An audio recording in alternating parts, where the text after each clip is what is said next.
নমস্কাৰ আকো ধুনিয়া ৰিল এবাৰো দেখাব লৈছো পদ্মিনী কটনৰ গেৰো সিঙ্গল চাদৰ এখন ব্লেক কালাৰত আছে আসলটো এনেকৈ কৰা হৈছে আৰু ইয়াৰ গেৰোটো হ'ব এনেকুৱা এখন ল'ব পাৰিব 1350 টকা ধুনিয়াকৈ ৰেডি কৰি দিয়া হ'ব দহিটো পাতি দিয়া হ'ব 1350 টকা দেখোন আৰু এখন আছে পাৰ্পল কালাৰ এখন আসলটো এনেকৈ কৰা হৈছে আৰু ইয়াৰ গেৰোটো এনেকুৱা হ'ব এখন ল'ব পাৰিব 1350 টকা ধুনিয়াকৈ দহি কৰি দিয়া হ'ব আৰু এখনো আসলটো খুব ধুনিয়াকৈ কৰা হৈছে আসলটো এনেকৈ হেভিকে ফুল কৰি দিয়া হৈছে এজুল এখন সিঙ্গল চাদৰ ল'ব পাৰিব 1350 টকা আৰু ইয়াৰ গেৰোটো খুব ধুনিয়া হয় এখন ল'ব পাৰিব 1350 টকা দহি কৰি দিয়া হ'ব এখন বগাত আছে এখন ল'ব পাৰিব 1350 টকা দহি কৰি দিয়া হ'ব ইয়াৰ গেৰোটো এনেকুৱা হ'ব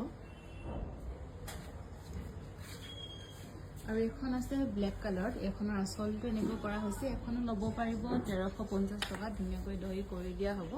আৰু গেৰোটো এনেকৈ হেভিকৈ কৰা হৈছে মানে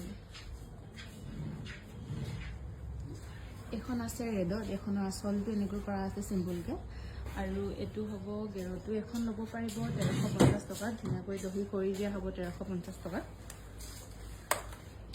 এখনো ল'ব পাৰিব 1350 টকা দহি কৰি দিয়া হ'ব গেৰোটো এনেকৈ কৰা আছে এখন ব্লু কালাৰত আছে এখনৰ আসলটো এনেকৈ কৰা হৈছে আৰু ইয়াৰ গেৰোটো হ'ব এনেকৈ আছে এখন ল'ব পাৰিব 1350 টকা ধুনিয়াকৈ দহি কৰি দিয়া হ'ব